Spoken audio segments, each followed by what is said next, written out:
Hi, everybody. Welcome. My name is Roberto Alvarez. I'm the Executive Director of the GFCC. The GFCC is a global organization that, including members and fellows, has a presence in more than 30 countries.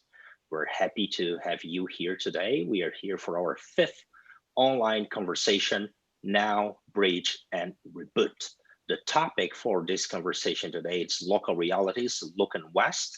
We have several colleagues joining us from Europe, all across Europe, and also Deborah Winsmith in the United States. So if you are joining us, we'll be taking questions. Please use the Q&A feature on Zoom. That's how we get questions from the audience.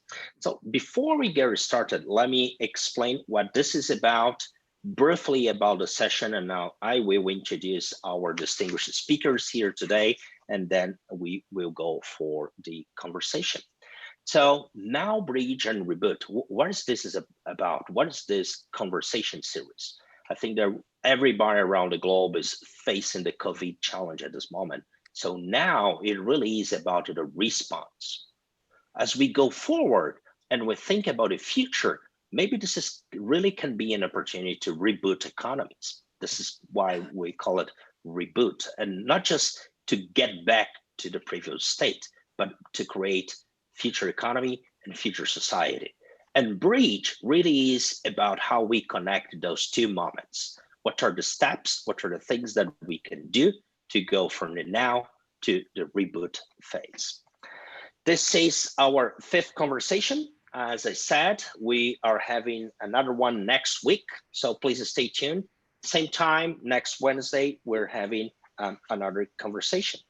So second thing that I want to share with you, this conversation is about local realities. So what we want to do first is to hear from our speakers from all across the globe on what's going on in their countries and cities. What can we learn from those realities? And from there to build during a conversation on lessons that we can take away from those different realities and things that we can do going forward, as I said, to build a more prosperous economy.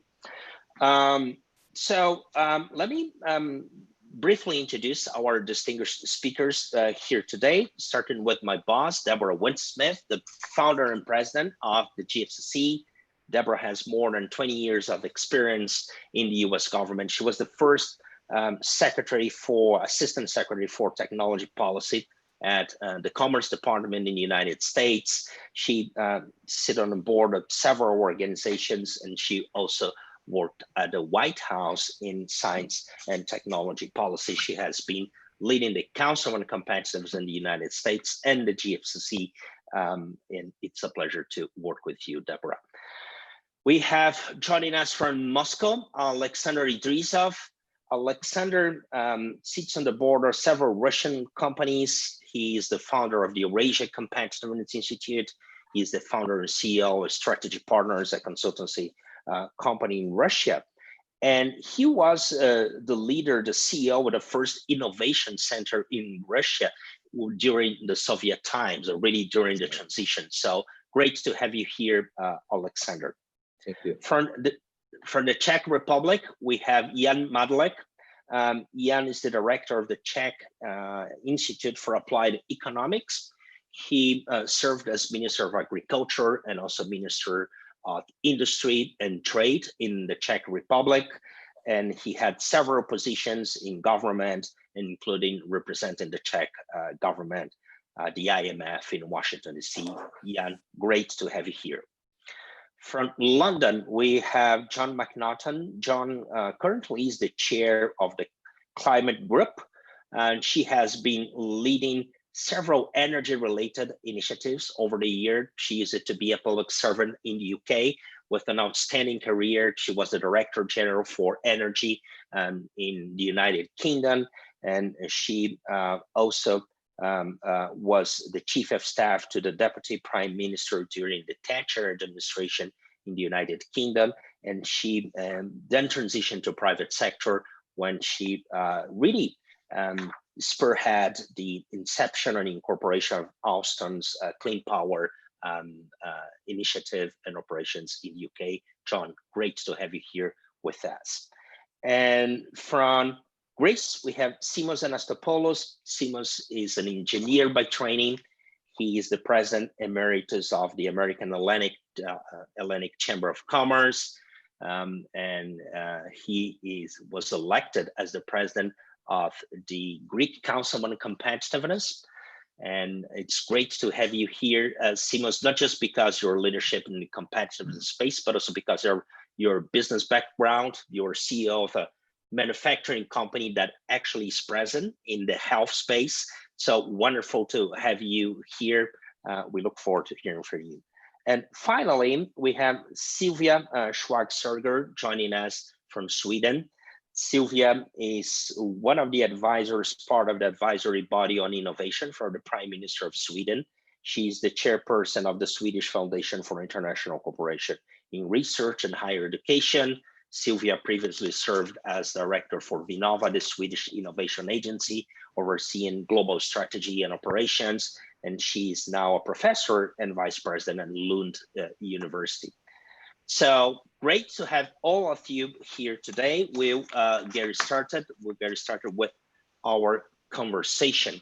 And I think that we learned a few things in previous sessions. We heard a lot about trust and resiliency. When in our previous session, when we talked about Asia, we learned a lot, and we heard our colleagues talking about social norms and the importance of social norms in the Asian context. But as I said, we want to capture a variety of experiences and learn from the things that you are seeing now on the ground in terms of fighting COVID, but also building the future. So it's a pleasure to have all of you here today. To get started, Deborah, I would like you to make initial remarks, and then we'll go for the European tour. You started in Greece, finishing this first round in London. Deborah, the floor is yours. Thank you, Roberto. And on behalf of the GFCC, allow me to welcome everyone and our distinguished speakers. It's delightful to see all you and see your faces, and look forward to the days when we can be physically together as well. And I do want to congratulate Roberto for his leadership in the GFCC and launching the conversations. As he said, we're on the 5th one today, and there have been tremendous deep learning and sharing of best practices and experiences. And of course, in real time, our respective nations are both responding, navigating, and transitioning to new places as we deal with the global pandemic of COVID-19 and what some are now beginning to call the virus economy. But let me just make a few comments in the United States. One of the most important lessons that our nation learned was that across all spheres in every dimension, communication is vital, and communication perhaps more than we're normally expecting, but communication that also is clear and transparent. One of the challenges we've had in the United States, and we're seeing this now in terms of where we are with the pandemic and the economy, and I'll mention that, is that unlike other countries, the United States by design since the beginning of our nation has a very strong history and legal construct for states' rights. The roles and responsibilities and actually legal powers of governors in the 50 states of the United States are very much ingrained in law, practice, and custom, and they have a lot of authorities to deal on many, many levels, including the pandemic. So of course, we've had in the United States a very uneven and different set of responses to the initial outbreaks and response and mitigation to COVID-19. We have not had, as many other nations, one national policy that was implemented throughout the nations. But now where we are grappling with very serious, dire unemployment, particularly in the small and medium-sized sectors of our economy. We've also seen trillions of dollars from the federal government that have gone out to both states, but very importantly to small businesses and individuals to ensure financial stability going forward. And there are calls right now for even additional stimulus.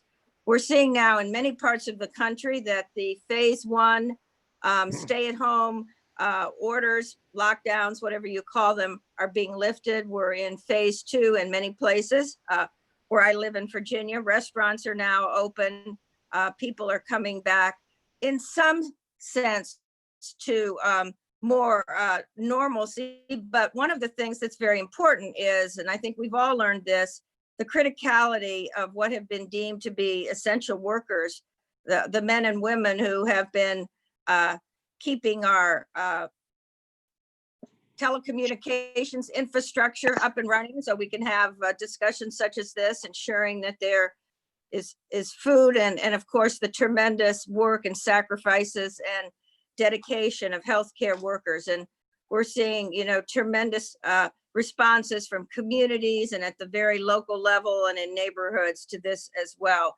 I think one of the most shocking lessons, and it's already being dealt with in the United States, is that as our country and others participated and led in many ways the globalization of production and supply chains, there was a tremendous shock that reverberated through our economy, revealing the dependency of our country on the actual manufacturing and distribution of critical pharmaceuticals, medicines, healthcare supplies, and of course, PPE, and particularly a dependency on China. Just last week, our FDA revealed that there are over 300,000 registrations of companies that have purportedly selling PPE from China that do not exist.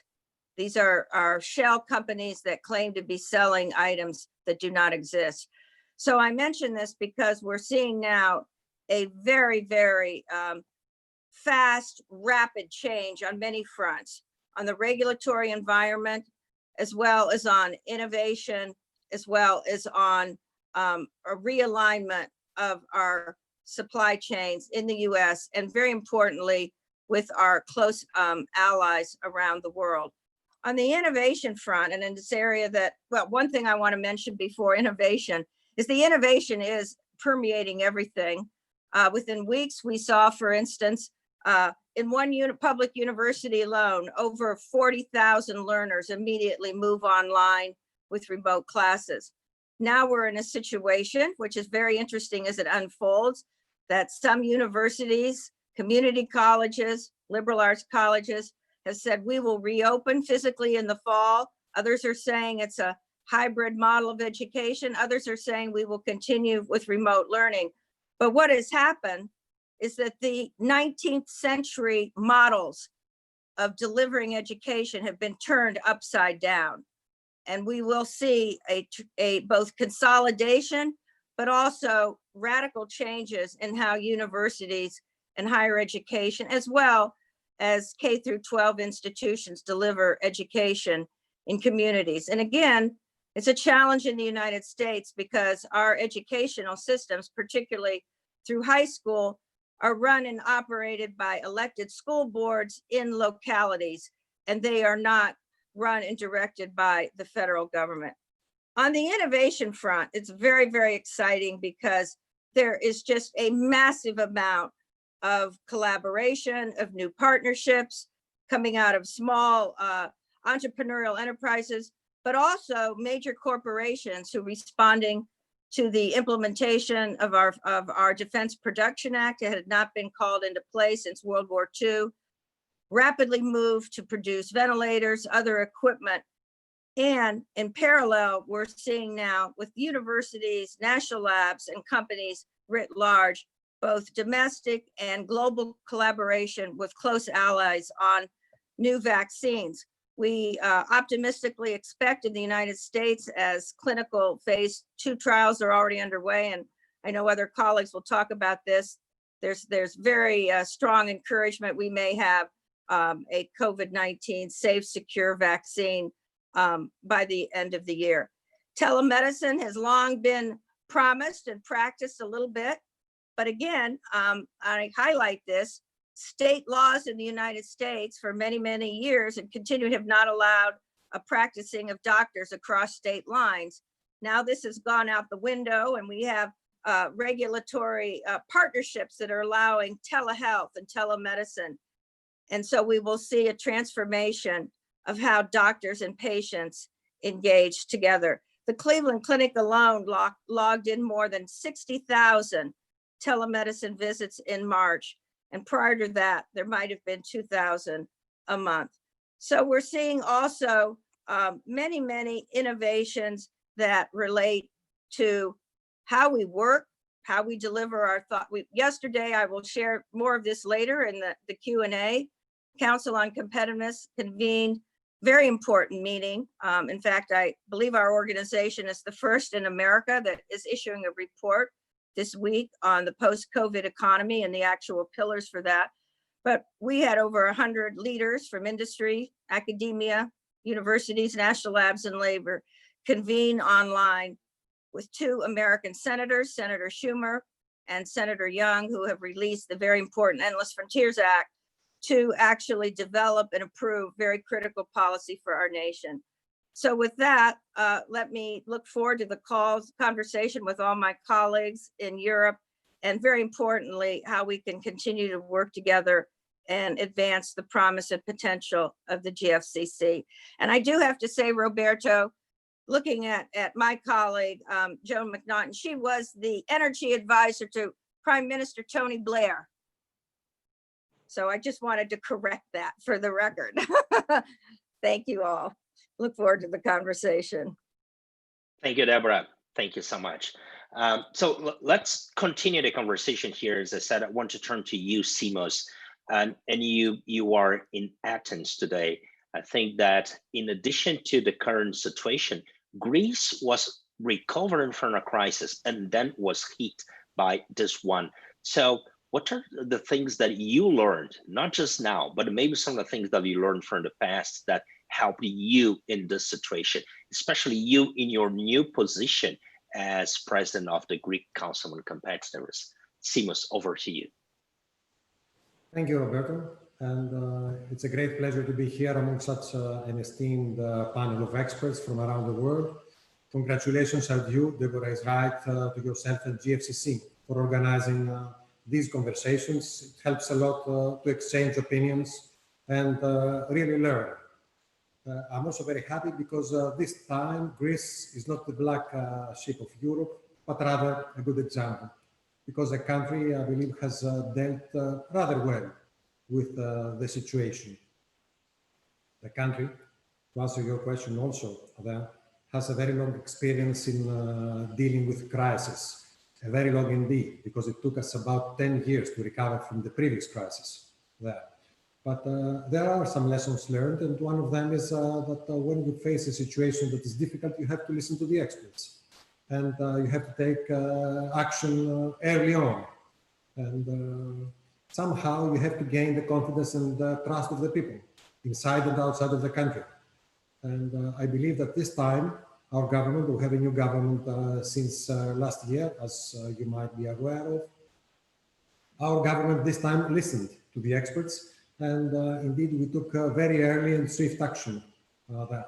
And the most important thing, it was a government with a different state of mind, different way of doing things. And apart from listening to the experts, they found a way to communicate to the people the necessity to follow the rules. Greeks are not famous for following the rules, but in this case, they did. The communication was perfect. And of course, we had the very sad example of Italy before that served as a warning bell to the Greek people in order to avoid the worst. And because the people, indeed, the government gained the confidence and the trust of the people, we managed to have some the results that the country has. You know, Greece today has less than 18 or 20 deaths per million, which is an excellent rate at the moment. We definitely have to wait and see what the effect on the economy will be, or what will happen with the second wave of the pandemic. But we are still hopeful, and I believe and I hope that the developments in time will show if the country did really well or not. Now, to get to another aspect or a view in a little different, the way that you put things, Greece needs to take some action today. We not only need to restart our economy. It took us 10 years to get out of the crisis, and Greece was regaining, the lost ground. Our economy was growing, and the development was quite evident. We were hopeful for maybe 2.5 to 3% growth this year. Instead, now we are facing a recession that might be in the area of 8%, which is too much for Greece, a country that also has a very high public debt at the moment. One of the things that we discovered during this crisis is that our economy is heavily dependent, excessively dependent on tourism. So we need today to find a way to increase the importance of other pillars of GDP. We haven't depended on tourism so much. And by that, I don't mean that we have to decrease tourism. We rather have to support tourism to increase more and at the same time, increase the importance of other sectors of the economy, like, for example, industry, which is very low in our country. As an initial statement, I think that this will serve as a base for discussion next. And I again thank you for this invitation to participate. Thank you so much, Simos, and for not just bringing those ideas, sharing what happened and how you were dealing with that, but highlighting this idea of economic diversification that in some way connects to some of the things that we've been seeing over the sessions that about the importance of manufacturing or reindustrialization, as you mentioned. You've been looking at the economy through several angles over the years. And we've been talking here about between really the relationship between the economy and health. And how do you see those things playing out in the Czech Republic, but also in Europe and the world in general? What have you learned about this crisis? Good morning, good afternoon. First of all, I would like to thank GFCC, to Deborah and Roberto for the possibility to participate in this panel, to share experience, to listen to other people, because it's probably more important than ever in those days when everything is moving quickly to unknown waters. I would like to tackle the problem from the two sides. It has health dimension and economic dimension. And we have a very mixed picture because as concern of health dimension, situation is Czech Republic is so far so good, because we have so far 332 dead people because of COVID-19. If these results would be in United States, there would be 10,172 victims. So it means that at this moment, COVID from health perspective is not a real problem, and basically economy is reopened in last already 4 or 5 weeks. How we have reached it? It's difficult to say at this moment. I'm sure that studies and analysis will be done, but it seems one strong thing was the usage of face masks from very beginning. Czech Republic was a pioneer in this respect, and the government didn't do everything perfectly, but one thing they did very well, and so did TV and other media, that everybody was using the face mask. Top politicians, speakers in TV, and to send the message that it's normal. And probably it was one of the biggest reasons that we have handled this problem from the health dimension, at least so far, because we don't know for sure what will be in the future, in the autumn in particular. But if I'm looking from economic dimension, it's an absolutely different story. There was recently published OECD Outlook for 2020, and the worst decline in Europe is in UK, France, Italy, Spain, and then fifth is Czech Republic. Despite the fact that from the health perspective, unlike those first 4 countries, we hadn't such a consequences. And it seems that this is because we are small open economy, heavily dependent on what's happening in Europe.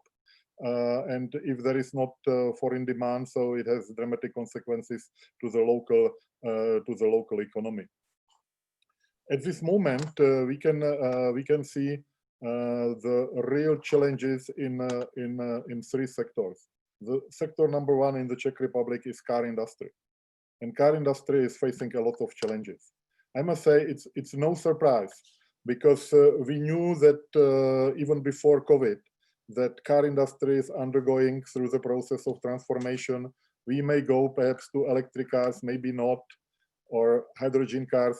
The uncertainty is high, and there will be reshuffling in the car industry. But with COVID, it may be much quicker. Second, and this was completely industry, which is also important for Czech economy, is international tourism. For us, it's not the key industry, but it was always a very good bonus to have, so let's say, 6 to 8% from tourism, and nobody expected at all that the tourists will disappear overnight, and it seems that international tourists will return to Prague, but not in weeks, not in months, but probably in years, to the level like was before COVID, and hence will be necessary adjustment. And it has also a lot to do with the aviation, because a lot of those tourists were coming by planes, and this will not be probably easy in upcoming future. And the third sector, which is also in a deep structural change, is the energy sector. And energy sector, once again, it was before COVID, but in Europe we are undergoing dramatic transformation. There is the idea of the Green Deal,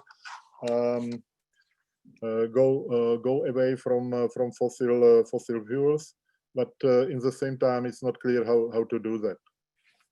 If we are looking on our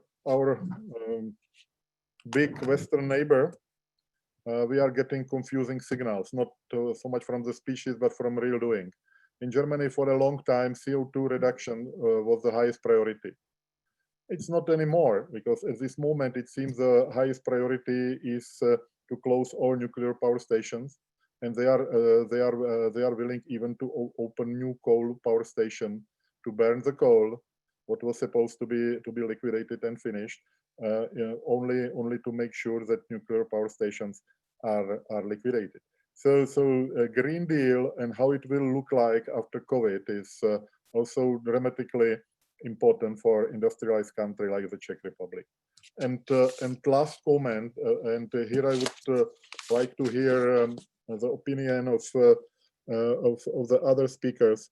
It seems to me that the worst consequence of this crisis is a fear in the souls of many people, because some people believe that COVID is a problem for supply side of economy. I do not believe it. Supply side economy can have the problems, but they are solvable relatively quickly. What is much more difficult is a problem with demand side, and we have signals from the Czech Republic, because the financial data are coming quickly, that the nation which had always high propensity to save, the people are saving and not spending money, because they have suddenly realized that sudden unexpected catastrophe can come, and it's a worthwhile to have as much money as possible. And you know, this is not good situation for economy to go forward for spending, for growing demand. So important thing is to decrease the fear of the people from the COVID. Otherwise, we will not have the moving economy. Thank you for the attention. Thank you. Thanks for sharing that. Yeah, I think just starting from what you just said, well, on the one hand, we have a data gap or this delay in terms of understanding what's happening. But the other aspect that you comment here, it's really about the systemic nature of this crisis, how the crisis itself meets some major changes in business structures, technology, and society. and that connects really well with the things that you are doing, Alexander. So you were in Russia. So if you could comment about the situation in Russia, but also how you, you've been deeply involved in business strategy. How do you see those structural transformations playing out in the context of this crisis, and for sure the situation in Russia? Over to you, Alexander.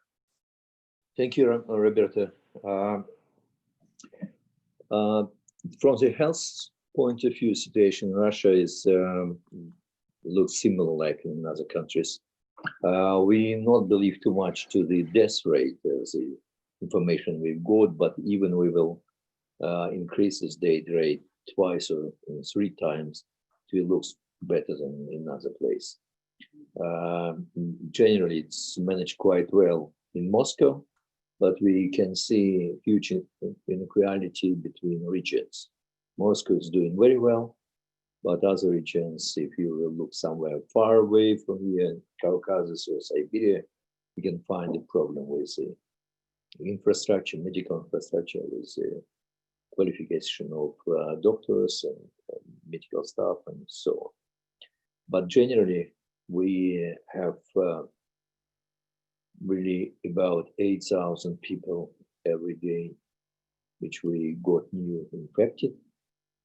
And the death rate is quite small, less than 2%. Generally, it looks quite good. Let's say, I already said it, we increased official statistic twice. It looks much better. We certainly, from the economy point of view, we've got serious challenge because first of all, we have three kind of crises in Russia. Let's say we're always in a crisis. That's a difference from other countries. Always got crisis. Yeah. Well, the Simas only mentions the Greece is not black shape of Europe anymore. We are black shape of the world whole time. Last years, yeah. For this reason, it's much difficult. But anyway, we have 3 kind of crises. First of all, our economy got historically complicated and say disbalanced structure, and mostly based on the energy sector. And today, with the energy sector, with oil price, it's very much related to the oil price. And today we seriously got the effect on the economy generally because the oil price is going down, and we do not expect the price will go up. Let's say it will between $30 to $40 on this basis. It's not enough to recover budget. It's just the minimum which will give opportunity to the country to survive, but not to develop anything. For this reason, and third crisis we've got, actually, we are very close to the serious social crisis because the government, from one side, government managed unusually fast everything, all these issues, what we've got with pandemic, but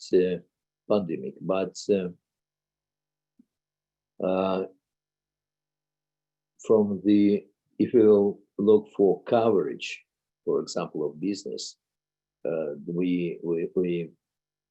government not cover everything, all companies which really was affected.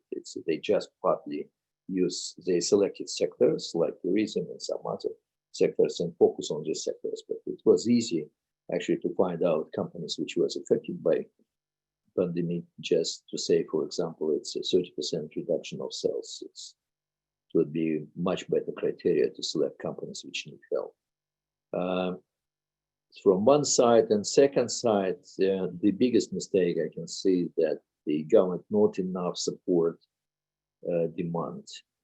I believe in that situation, the best tools which country should use to stimulate demand, because just to provide some loan to new debt to the companies is not a solution. You have to make economy run, to support the economy running. That's important. From a strategic point of view, we have quite interesting result.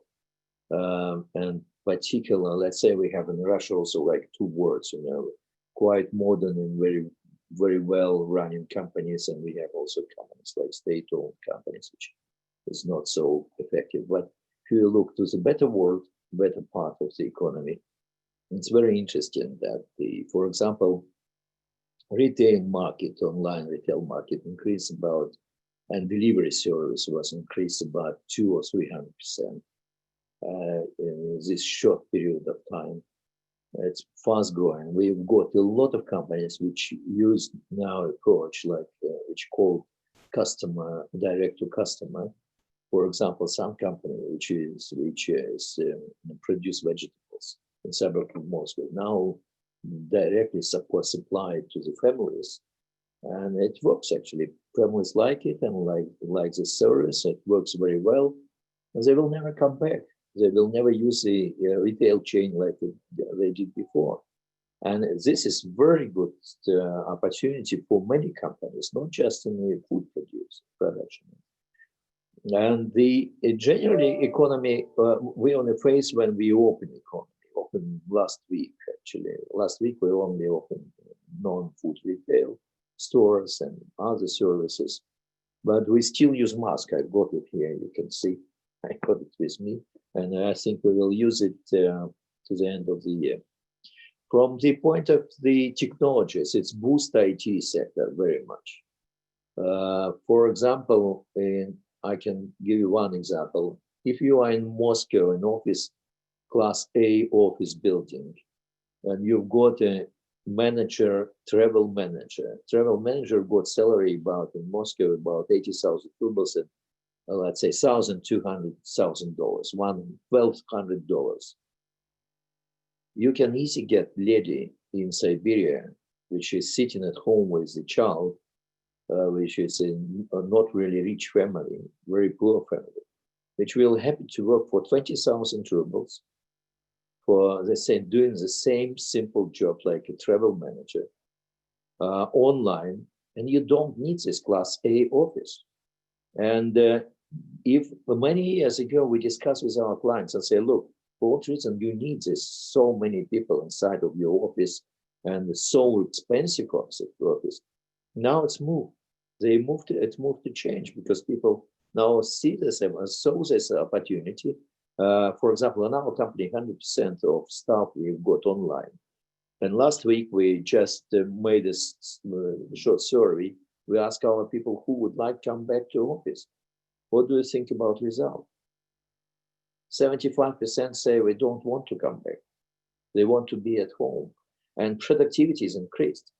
Because what we mentioned before, what we had discussion, always this discussion. If we will we will go out of office, we will lose productivity. It's not true. Productivity is increased. I have today 8 webinars, 8 conference calls. It's absolutely tough work. Actually, we work more. We work from the 8 morning to 12 o'clock, 12 hours per day now, because you don't have break. It just looks we are closed at home, you know, but actually we are more accessible. People knock into the door every 5 minutes. You've got telephone calls or one on Zoom or someone on Skype or someone on other channels, and it becomes more active. It's interesting also, okay, one good news, because my company is a member of the group of Sberbank.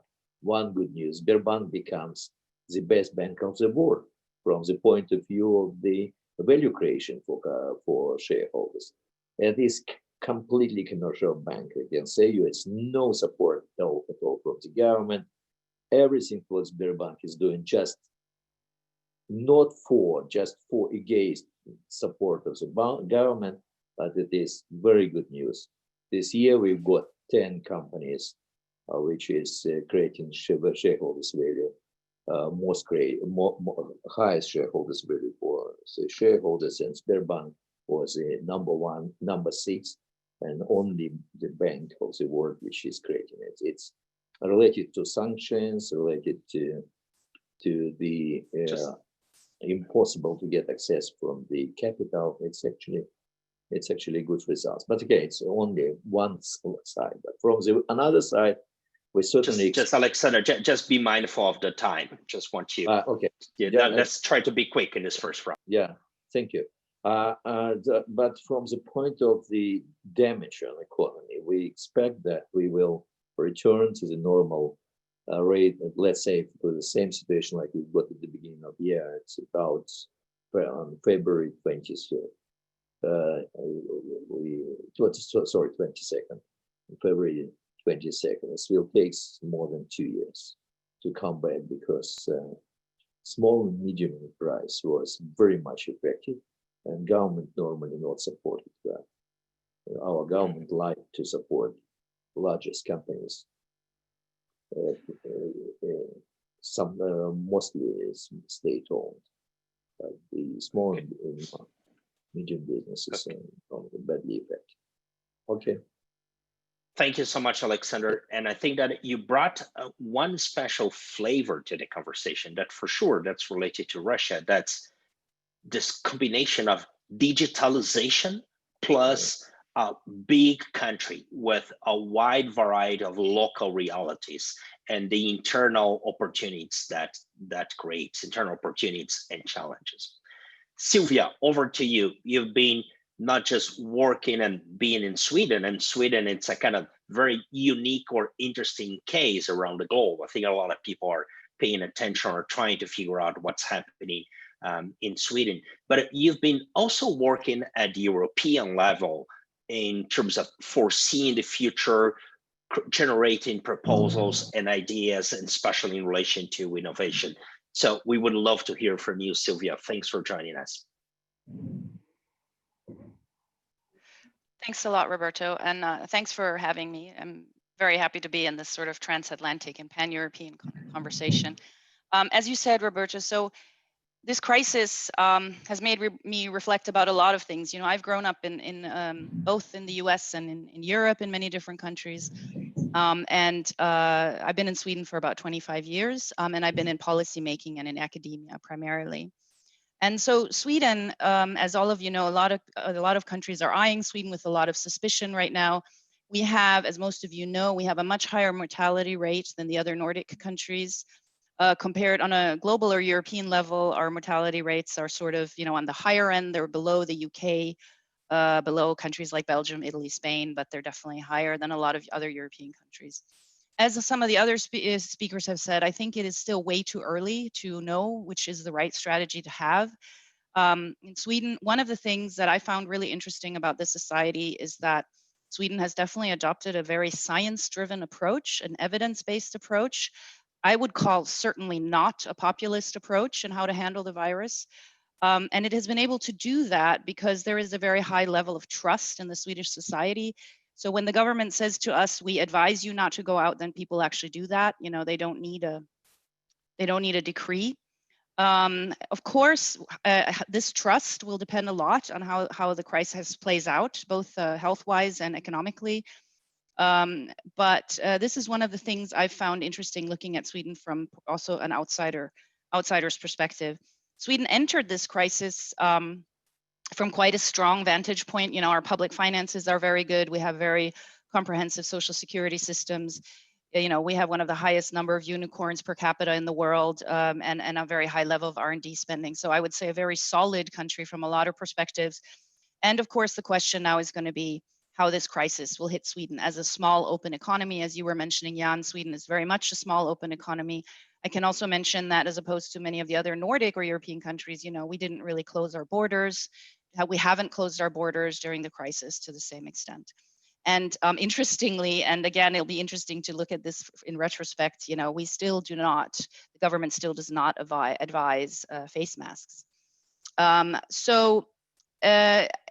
also look at what's happening to us in Sweden, but also in Europe right now from the perspective of my research, which is a lot about transformation and innovation and how societies handle crises and how societies manage change.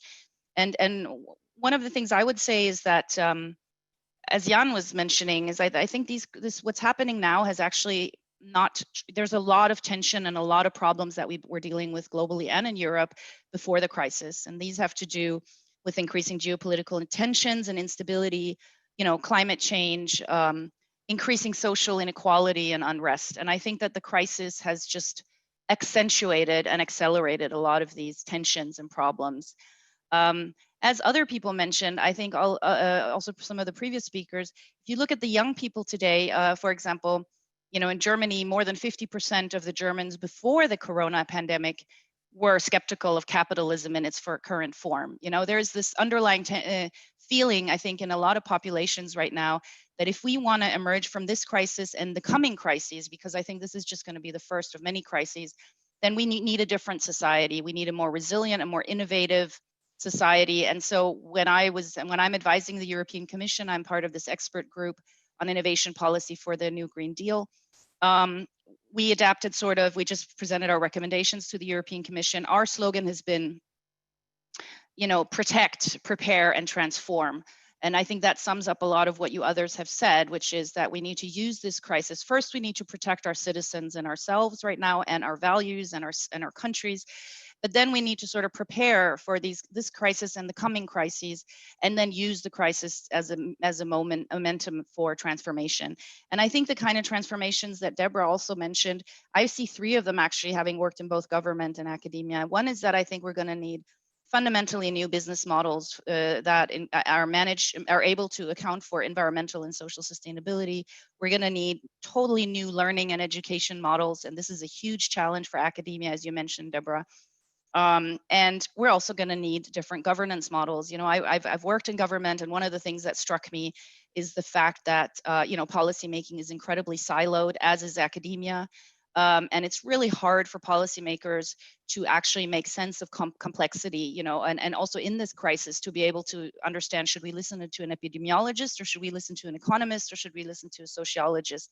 And I think that translational capacity is really lacking. And academia has not done a good job at providing relevant advice, because people are advising from their own disciplinary perspective.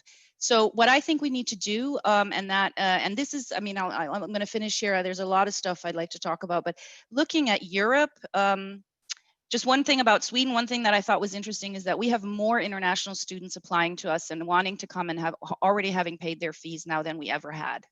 So I think that's a really interesting, we're seeing a shift. And I think the Anglo-Saxon university model is extremely challenged right now. And this is also so finishing, my thoughts are that Europe, with its overall quite stable social security systems, its publicly funded research universities that provide tuition-free education, and also its model as, by definition, a construct that is about engaging internationally, not about isolating. I think these are things that could become Europe's strengths, but we obviously have very big challenges in whether we're able to, to capitalize on these strengths. But these are sort of some of the things that are going through my mind right now from the Swedish vantage point. Thank you. Thank you so much, Sylvia. So a systemic crisis that requires systemic solutions, and you highlighted how hard it's to get to that.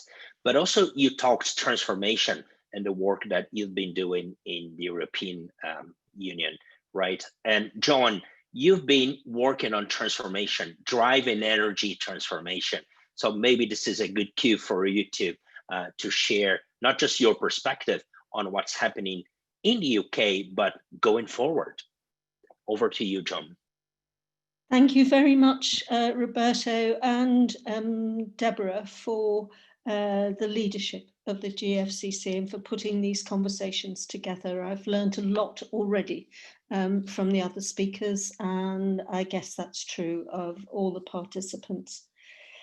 Just a quick word about the UK. We have not done well. Everyone knows we have not done well in the crisis, whether it's mortality or the incidence of cases. And if you compare us to France or Germany, we're probably about twice as, have twice as many issues there. And while I agree about the time for lessons, really evidence-based lessons to be learned is not yet, there are one or two things which I think do stand out. I think we were slow on testing and tracing compared particularly to Germany, which has done very, very well. And our messages have been somewhat confused from the government. And frankly, while I think they will claim to be evidence-based, I think one of the problems is that policymakers arbitrage. They choose the science that supports the position and the decision they want to take. So I think that has been an issue. I think there's been an issue over capacity. The bandwidth of our government is not what it should be. 25% cuts in the civil service over the period of austerity over the last decade. And I would say the workload has doubled because everything has to be reviewed because of that dreaded Brexit. That was before COVID. Having said that, there have been some magnificent responses. Deborah mentioned key workers. I think our health service ramped up from a depressed base because of austerity very, very well. They called for volunteers to support the health service. They wanted 50,000, they got 750,000. So, the community spirit is strong, but trust in government has taken a big hit.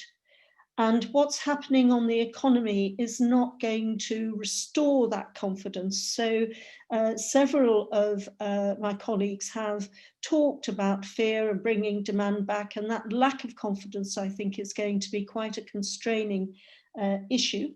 And I'll come back to that in a minute. A couple of the things that have been got right are what we call our furlough scheme. 9 million people are having their salaries supported to the extent of 80% by government support. Now, of course, there's going to be a big issue. What happens is that is tapered off from the end of July onwards. But for the time being, it has prevented some of the worst impacts of the crisis. And of course, it is particularly the young and people in less secure jobs and less highly qualified jobs who've been most vulnerable, including in things like the retail sector. But Jan mentioned the OECD study. We are the worst. We're forecast to be the worst economically for this year. And we will have to see what we can do on that. The added uncertainty of untying from our biggest market, our closest friends. Sorry, America, we do have a special relationship with you, but I think Europe is our closest ally now in many, many respects, although we still want to have a relationship, a very strong relationship with the US. That's going to compound matters. I recognise everything that's been said about some of the changes that have occurred. I won't repeat them on digitalisation and working from home, but I do think innovation can help there, and innovation just from liberating people's creativity. So the Climate Group, which I chair, has an annual event, its flagship event in New York every September in partnership with the UN, and it showcases action and commitments on climate change with business and policy leaders.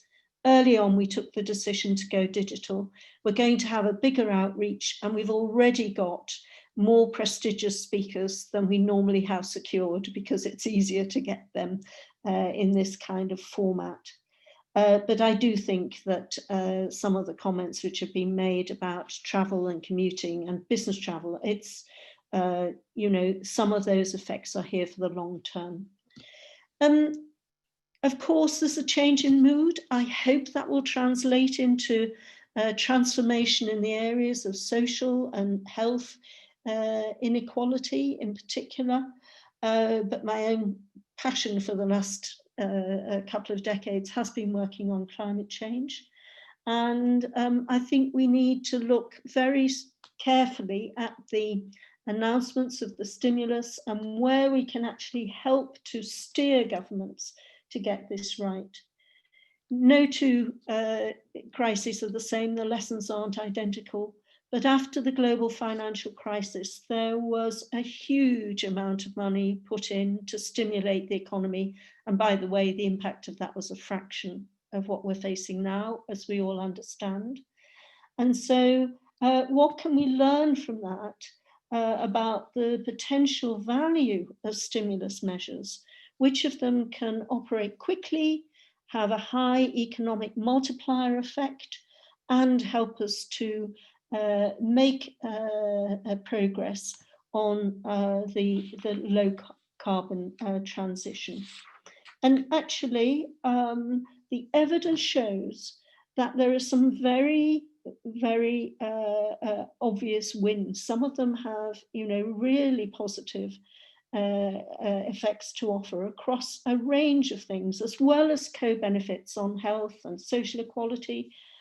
Something like renewables, energy efficiency and retrofits, they can deliver jobs quickly, as can work on natural capital like afforestation.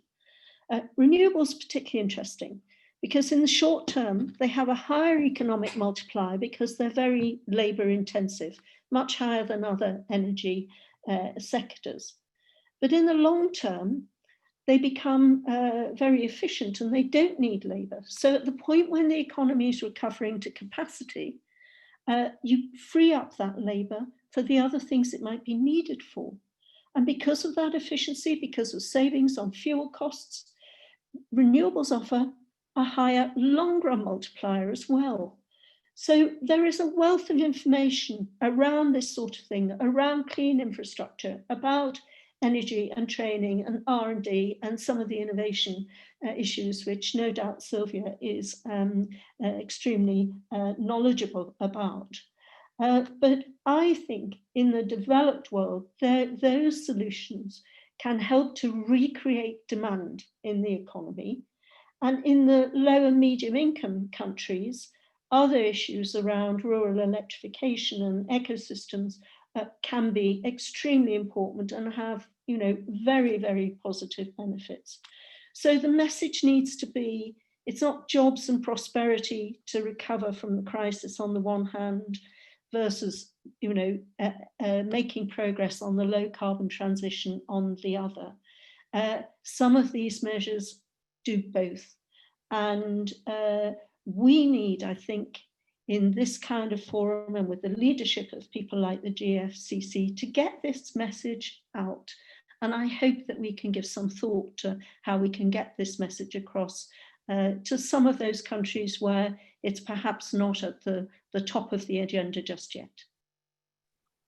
Thank you so much, John, and for mentioning the GFCC, but highlighting the importance of having clear messages, not just to engage at this moment, but to build the future, right? To drive change, as you mentioned. So thanks for raising that. Please ask your questions, use the Q&A feature. We have our speakers here and we will engage them in replying and addressing the questions that you are asking. We have one coming from Mike Nelson. Mike, thanks for sharing that. One of our speakers here, Alexander, was actually talking about digital connectivity. I think he was disconnected there, but I hope Alexander will join us or rejoin us shortly. I do have one or two things that I want to raise to all of you, but Deborah, maybe I could turn to you just to have your reflections on what we just heard here from our speakers. And Alexander, thanks for rejoining. We were talking about digital connectivity and mentioning you. I heard everything, just I got a little bit problem with my connection here because my battery was over and I just recharged it. Okay, Deborah, over to you. Well, I just want to thank everyone for their tremendous perspectives and contributions. And I think we all added a lot of complementarity, but different perspectives. And, one thing I did want to add that I think is very important, just in terms of the social and human implications of our societies coming out and living through this COVID pandemic, is, in the United States, we've had about 119,000 deaths. Over 2/3 of those deaths are among the elderly, 65 years old, and particularly those that have underlying conditions. And a very shocking, scandalous fact in the United States is 1/3 of all deaths were the elderly in nursing homes, care homes. And I think that there is a tremendous realization in the United States that how we have treated our elderly, how we have done this both as families and a society has to have radical change. The stories are absolutely heartbreaking. And, had the United States, and this was a knowledge issue because as we know, our understanding of this virus scientifically has changed and continues to change. Many experts, it also is relates to thrombosis and other things besides respiration. Had we known earlier that the elderly were the most vulnerable, I think measures would have happened very, very different. So that's one thing I did want to share because moving forward, as we reopen the economy, we have to continue to protect and secure the elderly. And Germany did a very good job actually on this. But at the same time, we can't have a situation where young people, lives are on hold. They can't go back to university. I mean, many parents are saying, well, we're not going to send our child back to school if they're just going to be sitting in a room on a computer. But coupled to that are the other social equity issues in the United States. I think the world's all aware of the tragic killing we had of an African-American, George Floyd, and the unleash of tremendous anxiety and concern throughout all levels of our society. And there clearly is, and I'm very proud because at the Council on Competitiveness, inclusive prosperity has always been at the heart of our mission. I do think we will see very much systemic change on the social front in our country. And very importantly, taking steps, not just talking, but very concrete steps to ensure that access to opportunity and outcomes is really at the height of the agendas of business, government, communities, and things. And just to give you one example on the university front, we certainly in the United States are very proud that we have students from all over the world that come and are educated in our great universities. But we need to do a much better job of ensuring that women, minorities, and particularly African Americans are educated in our universities. And our universities are going to have to do some things that are very significant to make that happen. They're going to have to perhaps dip into multi-billion-dollar endowments and other things. And we're going to have to also see radical reform in our teachers union that has in many ways, some would say, others would not, but I throw this out as an issue. Why do we have billions and billions and billions of dollars that get spent in our poorest communities and inner city schools and generation after generation of no outcomes? It's not an issue related to money. So I wanted to share those that the COVID crisis, yes, as it's impacted our economies, and we do have to focus very, as Jan and others said, on the demand. If people do not return to restaurants and do not return into the public domain, as it were, we will see, a whole different type of economic devastation. And having very high stock market gains, which we're having in the United States, does not necessarily translate to how the majority of people are living going forward. So demand is actually critical, but we're also now seeing innovation in society and a recognition that there are many things we need to address that are core to our values as a society. And so those two things are very related in the United States right now, and others alluded to them, but I wanted to speak more directly about that issue in the United States. Thank you, Deborah. Building on what you said, maybe we could go for a quick round here and addressing this issue of rebuilding demand, but also rebuilding confidence, and how we can have people and societies, consumers, citizens looking to the future with, let's say, in a more optimistic way. Sylvia, maybe I could turn to you. You mentioned a high level of trust you have in the Swedish society, and that was a recurring topic throughout this series of conversations that we had. How do you see this issue of rebuilding demand and confidence in society going forward? Thanks a lot, Roberto. And it's been really interesting to listen to the input also from the other panelists. I think we're facing is, I think one of the things I hear from all of us coming is that what this crisis has shown us is that some things need to change fundamentally. And actually we here have an opportunity to change them. It's everything from, like Joan said, that there are new business opportunities in sustainable, in clean energy ideas or whatever. So, and that we need to change our education system and we need to change our governance systems. One of the things that I think is that you can't just have this crisis hit and then think it's, now we can drive change. I mean, you actually have to prepare change. And I think, so for example, trust is one of the things that I think Sweden has traditionally had, which has facilitated change, and that's been shown throughout economic history. And it's this idea, for example, now when we are in this crisis, that there's a very good level of collaboration, for example, between the Swedish universities and industry. And that's been historically for the last 100 years a very strong driver of innovation in Sweden. And so now when the crisis hits, I can call the CEO of the large companies in Sweden and ask them, what can the universities do to prepare not only your employees who are now furloughed, but actually to help you perhaps use our world-leading research facilities to prepare the next, industrial transition.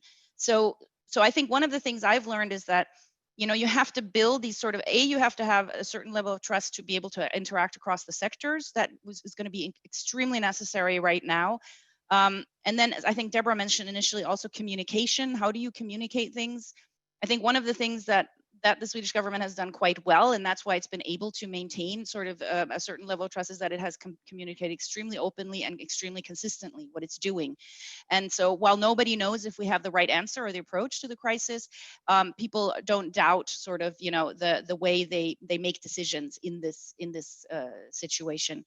I think my sort of take on this, and this is something I've looked at a lot also, is that I think we, right now in academia and also in a lot of public sector, we're lacking the organizational agility to actually take on these complex issues. Industry has been a lot better in a lot of ways, because they're obviously for many reasons, but there's been sort of, especially in many, I would say in Europe, and also I will only speak to Europe here, but there's sort of a lack of an organizational agility where we have we have agencies for different specific problems, but when you realize that problems are connected, we find it hard to sort of put them together in a useful way. I just want to also say that I think that, as Joan was saying, I mean, one of the things that concerns me is that if we're going to achieve this kind of transformation that we need to achieve right now, also, for example, on the climate front, but also to, in this increasingly sort of unstable geopolitical world, I mean, I think we're going to have to collaborate a lot more internationally around specific issues. And I'm worried right now that and for example, very concretely, we are extremely concerned about not being able to collaborate with the UK universities in the same way going forward, which I think is going to hurt not just our relationship, our interaction, our research, but it's going to hurt research globally. And this is obviously as a result of Brexit. So I think my concern is that we're talking right now too much about national responses to everything. And that could be explained by the fact that it was a health crisis to start off with, and health is often in the national domain, also in Europe. But we really need to start talking about, solutions, common solutions, and how we are going to, get there. And I think too little discussion on that is happening right now. And that is actually, I have to say, also driven a lot by these kind of very nation-focused tendencies that we witness, not least among within the US and in China.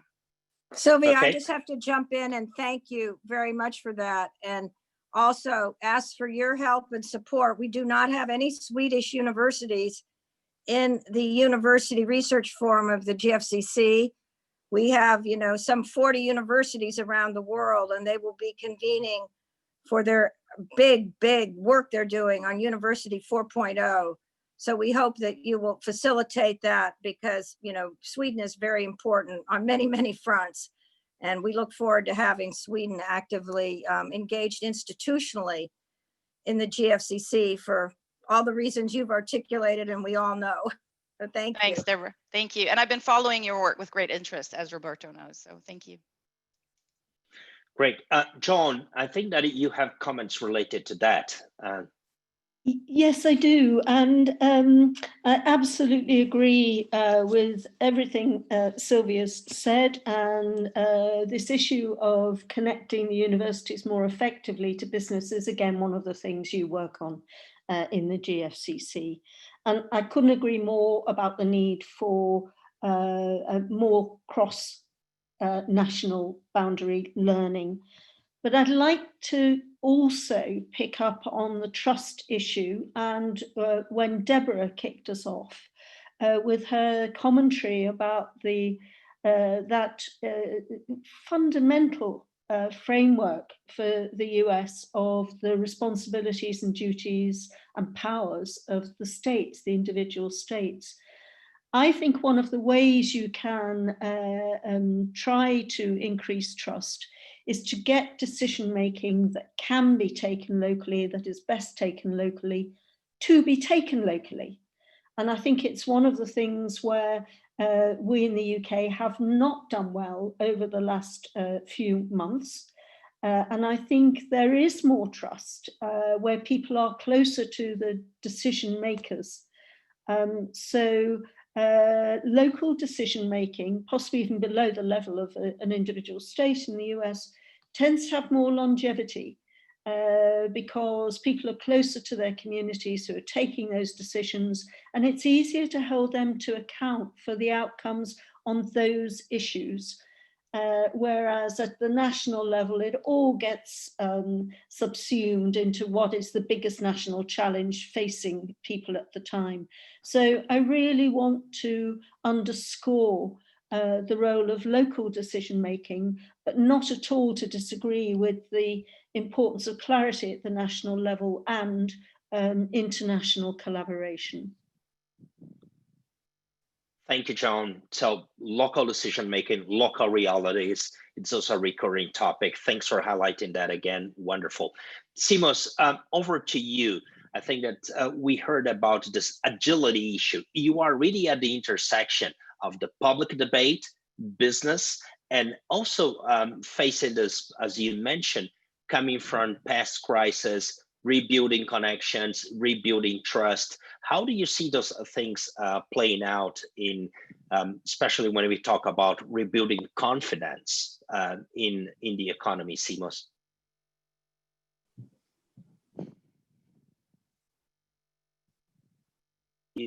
You are muted, Simos. Yes. Yes. I hope I'm not muted now. You know, whenever I listen to experts like Sylvia or Joanne talking about the issues in their countries, I realize that there is a significant difference between these countries and mine. In particular, this is the means to support a more social agenda, because the issues, the same issues that they are referring to, exist also in my country. However, there are other priorities in Greece today that we need to look at first.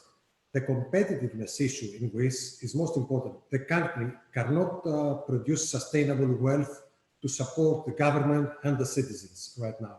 So there are maybe some more pressing issues that we need to address first. And there I see the value of our Council of Competitiveness and the relation to GFCC, for example.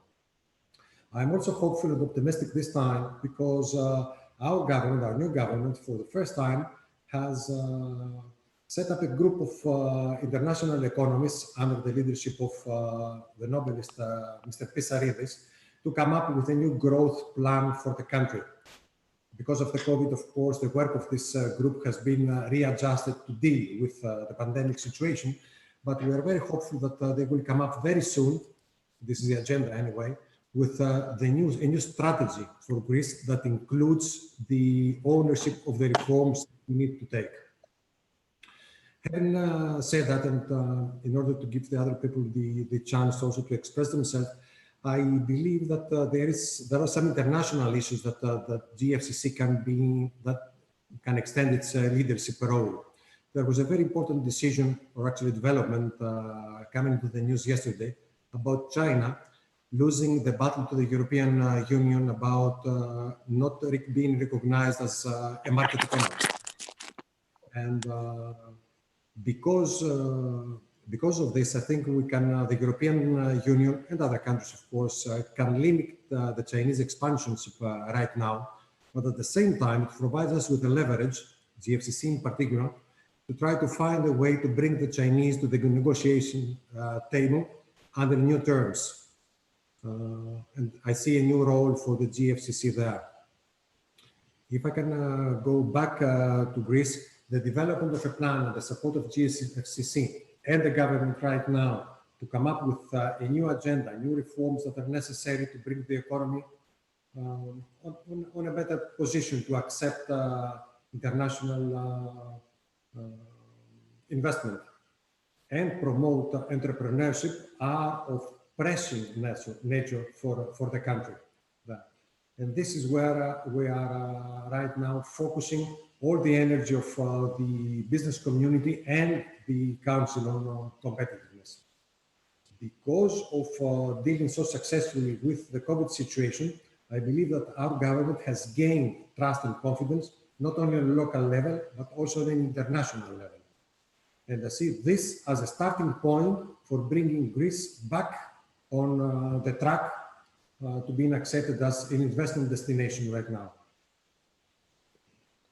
Perfect. And thanks for highlighting this idea of having a roadmap, different steps that need to be taken over time, Simos.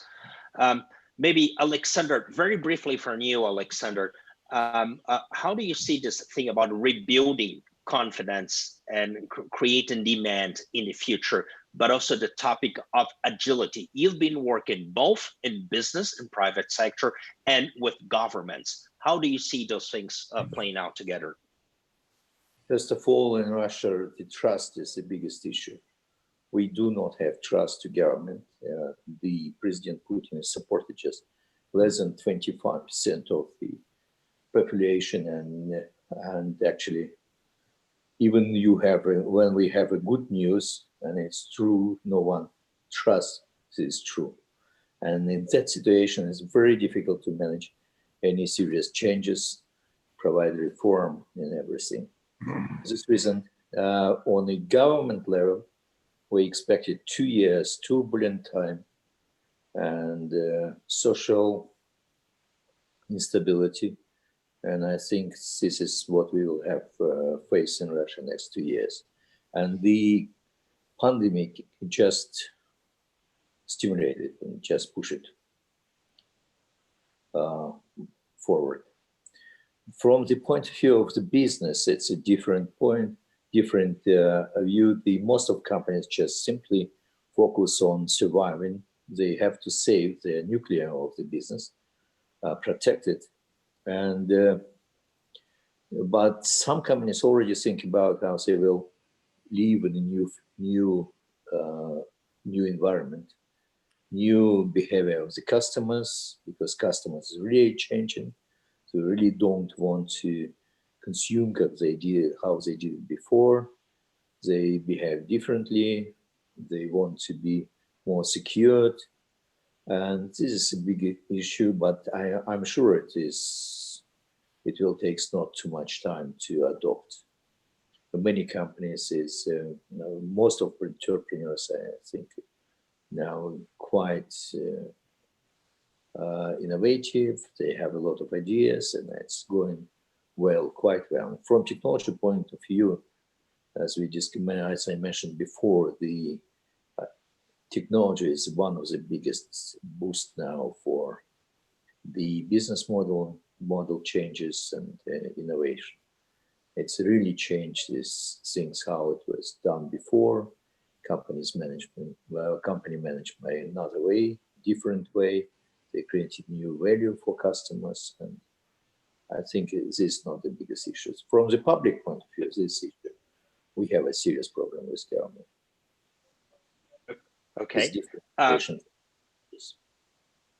Maybe I could thank you for that and highlighting the difference between public and private sector issues. Maybe I could turn to you, Jan, because you actually raised the thing about confidence. So what are the concrete steps that you see? And maybe we also got a question here, and I'll read all the questions in a minute, but you also got a question specifically about tourism. As you highlighted the importance, how do we rebuild confidence? But if you could also comment that in the context of the tourism, Yes. touristic sector. Yeah, first of all, I would like to tackle another issue that was raised by Sylvia to develop it a bit. I think COVID discovered one thing, that in such a situation like COVID is very much necessary multi-criterial optimization, what is not usually the case of government decision-making process. And here it is very much visible, because you need the experts. But which one expert is the question? Epidemiologist, virologist, economist, sociologist. And simply by creation the team of the expert, you are creating the answer. And even within the groups of different professions, you can pick up the different people. Like Czech government in one moment had two economic teams, and with the tendency to pick up only what we like. We like from this team A, we don't like B and C, but we like from another team something else. And this is not the best way how to solve the problem. We must admit that we must do, or we should admit that we are doing this difficult optimization, comparing lives and economic well-being. What many people even refuse to discuss this way the problem, because it's politically extremely sensitive. And experience is that some strong presidents in some big countries and even smaller countries like Belarus, they were trying to dismiss epidemiological side of the whole problem. It was not flying either. And we should also admit that even the experts who have political opinion, they can be narrow-minded. And hence it means that to multi-criterial discussion, optimization is very much needed. Otherwise, we are not going through. And basically, government decision-making process is not ready for it. And the first thing is to admit that we have the problem and try to solve it somehow. As concerned of the trust building, it's very difficult. I would say one important thing is to avoid double standards. Double standards is something what is causing a lot of problems. The tendency to double standards is high. We are seeing in the EU as handling some countries are more equal than the others. Then the smaller countries, they have uneasy feelings. We can label even the American crisis as a problem of double standards, because part of American citizens, they have feelings that they have another standard than the others when handled by police. And double standard is something what should be removed if possible, because it's undermining confidence. And as concern of the tourism, I was trying to answer by words, because it's happening. First of all, city of Prague is trying to replace foreign tourists by local tourists, who had tendency not to come to the capital city because it was overcrowded by foreign tourists. But it will definitely not help to replace foreign tourists. Second things, maybe we can return to 90s. That because there were a lot of tourists as well, but they were coming mainly by buses and cars. Now they were coming in recent years by planes, and the planes will not come back quickly. So perhaps the solution on medium term is to encourage tourists come by cars and buses, and maybe by train as well, to make it more green to Prague and other cities. And confidence building is hard work, long-term work, and no breakthroughs can be done. It is something slowly by slowly to redevelop trust of internally and externally. Thank you. Thank you, Jan. What I'll do here is we're running out of time, but I'll briefly read the questions. So please be mindful of those when we go for the final remarks here. So we have a question about a regulatory reform, and it's, are you seeing that type of demand in your countries? Are you seeing governments being asked to reform regulations at this moment? The other question that we got, it's really about the enduring impacts of on borders and freedom. How are you seeing that arising or happening in your countries? Thank you so much, Jim, for asking that. And Jim, we're happy that you will join us speaking next week. Also, we got a question from a colleague from Angola. It's really how the lessons learned or the things that you are seeing in your countries what they would have to say to the economies in the southern part of Africa, if anything that from your experience and the things that you are seeing that could be taken there. We also have a question related to gender and inclusiveness, right? When we think about building the future, including future energy, John, how can we be sure that we're including different segments of society and not just replicating the current standards in terms of gender and inclusiveness? So these are some of the topics that came out in the conversation. We also had a colleague from Argentina mentioning university engagement. I will contact you. We really want to have Argentina engaged in this conversation through coming from the university sector. Maybe Deborah, I could turn to you, and then we could have a quick round going and giving the word to each one of our speakers. Deborah. Thank you, Roberto. Well, I just want to thank all of our wonderfully articulate, distinguished colleagues and panelists for their remarks. Not only have we learned so much about what we're doing in our own countries, but I think we all supported the imperative as we move forward to have smart and trusted international collaboration to deal with issues in our own country, but also how the GFCC and other global organizations can move forward to have a stronger, secure, safe, prosperous world. So that's one thing that I'm very, very pleased about. I also just want to mention, and these will be my final remarks, that the GFCC 2020 Global Innovation Summit will be a remote online digital conference the first week of November. Interestingly, our Australian partners, the Ministries of Health, Industry, Trade, Innovation, Ministry of Science, as well as CSIRO, their major research organization, and the private sector Advisory Committee on Competitiveness, they chose over a year ago, they were very prescient, as the theme for the summit, the competitiveness of healthcare, advanced technology, and society. So we're very, very fortunate that we have that theme for the summit this year. And as we develop our annual GFCC statement of global principles, certainly at the top of the list will be these issues around trust and transparency. And so I want to again thank you all for joining us, for your participation, your leadership, and Roberto, look forward to our next conversation. So turn to my other colleagues for their concluding remarks. Thank you, Deborah. I have a big challenge for all the speakers here. I'll give you 1 minute for your final remarks, maybe starting with you, John. I know that you need to leave soon. Thank you, Roberto. I think just to pick up on your point about energy and inclusiveness, energy sector is very poor. I do a lot of work on trying to get it to be more diverse, and particularly at senior levels. Until you have that representation and reflection of gender balance and other, well, I was going to say minority groups, but gender isn't minority, then you're not going to get an inclusive approach. There's several initiatives on that, but frankly, it needs the leaders of those energy companies to step up and drive that, because if the CEO drives it, it happens.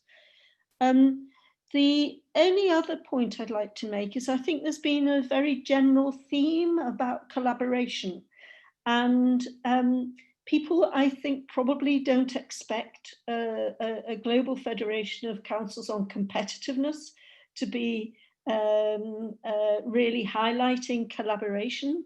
But I think the lesson is that good collaboration actually sustains and enhances and underpins competitiveness. It's not antithetical to competitiveness. And so many of the comments have been around trust and collaboration, and the challenges are so huge that if we don't get the collaboration right, then we're not going to meet some of them.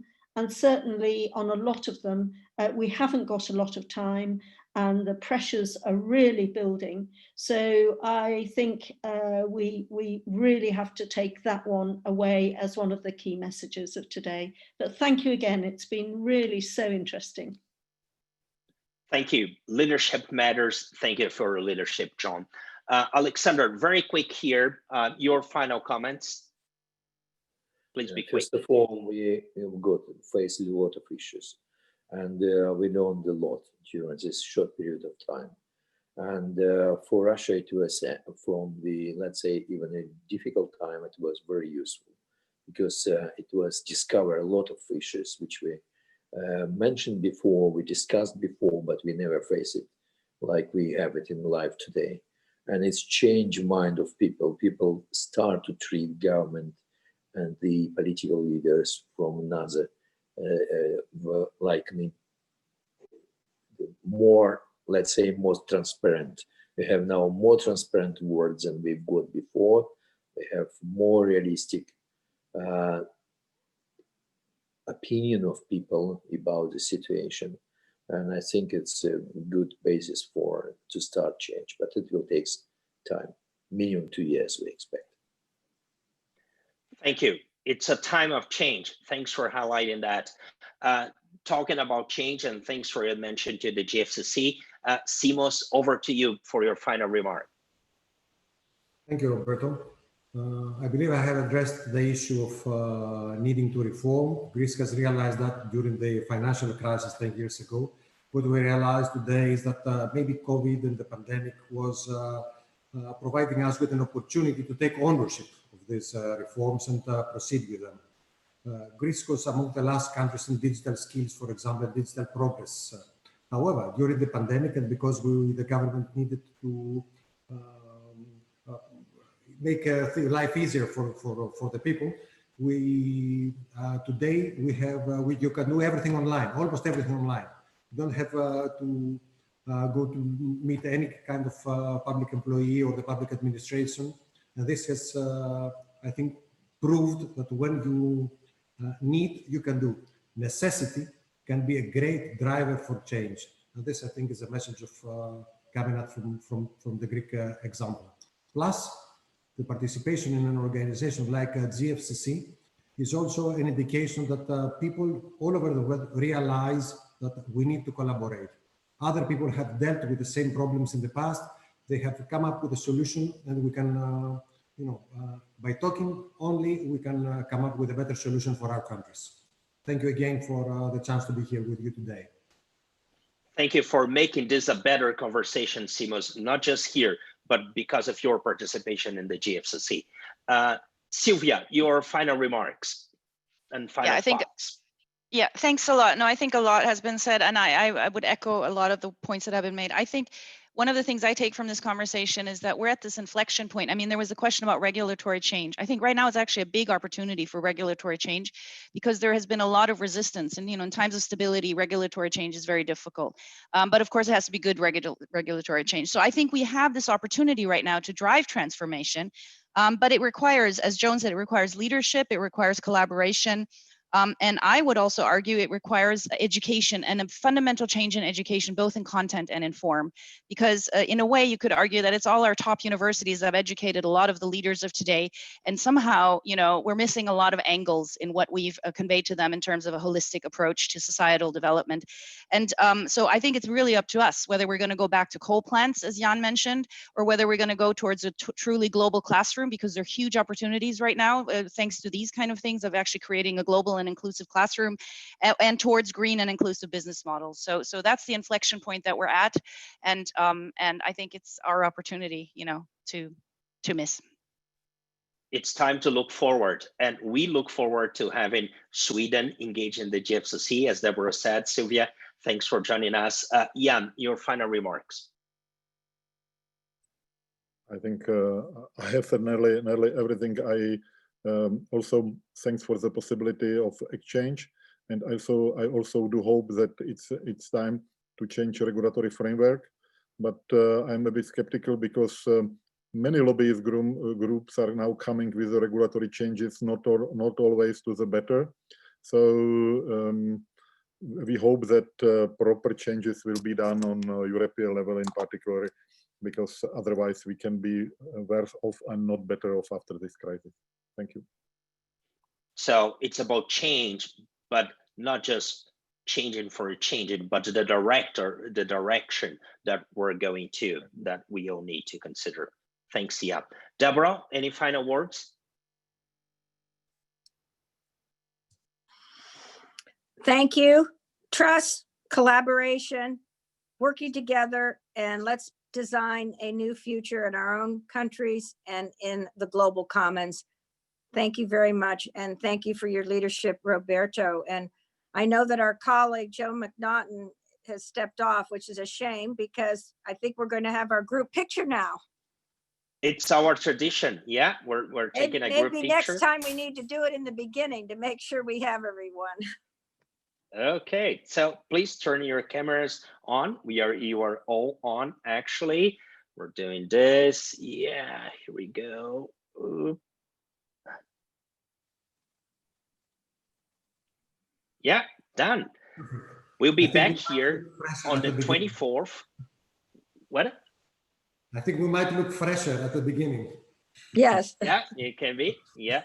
So for those who are watching, joining us here today, thank you for being here. We'll be back in 1 week. We're talking innovation. I think that as we've seen all throughout the sessions, society and the economy will need more innovation, and innovation itself is changing. So please join us. In a week from now, we're having the president of Japan Science and Technology, one of the leading global investors who has invested in more than 75 countries, our colleague from the US Council, Chad Evans, who will talk about the new National Innovation Commission in the United States, and other colleagues. So thank you so much.